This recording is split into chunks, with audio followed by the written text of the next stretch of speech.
Price lord. ஒரு வசனம் வாசிப்போம். யோபு 12ஆம் அதிகாரம் 4ஆம் வசனம். தேவனை நோக்கி பிரார்த்திப்பேன், அவர் எனக்கு மறு உத்தரவு அருளுவார். வேதத்தில் யோபுவின் வாழ்க்கையை நம்ம பார்க்கும்போது நல்ல வசதி உள்ளவர், அநேக ஆஸ்திகள் அவருக்கு இருந்துச்சு. யோபு 1:1 பார்க்கும்போது யோபு உத்தமன், சன்மார்க்கன், தேவனுக்கு பயந்து பொல்லாப்புக்கு விலகிறவன் இருக்கும். அவனுக்கு 7 குமாரரும் 3 குமாரத்திகளும் இருந்தாங்க.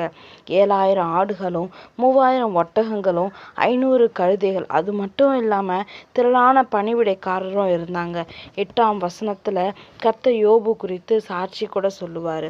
இப்படியாக இருந்த யோபு ஒரு நாள் இவை அனைத்தும் இழக்க வேண்டியதாக இருந்துச்சு. அனைத்தும் இழந்தான்.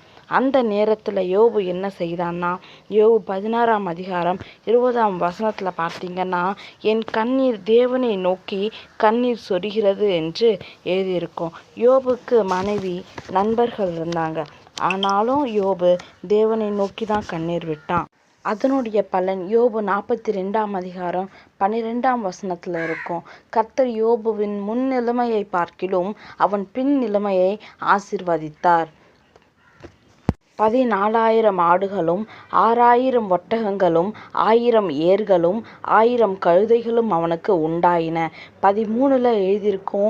7 குமாரர் 3 குமாரத்திகள் அவனுக்கு பிறந்தாங்க.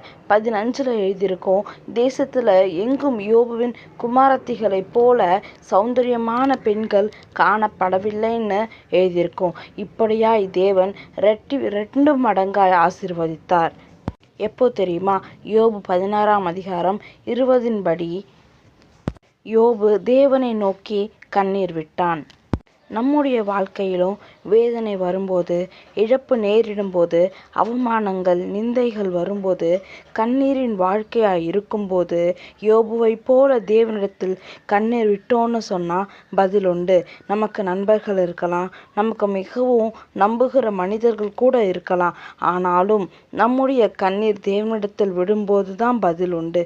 யோபு 12ஆம் அதிகாரம் 4ஆம் வசனத்தின்படி தேவனை நோக்கி பிரார்த்திப்பேன், அவர் எனக்கு மறு உத்தரவு அருளுவார் என்ற வசனத்தின்படி யோபுவின் கண்ணீருக்கு இரட்டிப்பான மறு உத்தரவு கொடுத்த கர்த்தர் நம்முடைய கண்ணீருக்கும் இரட்டிப்பான மறு உத்தரவு கொடுப்பார்.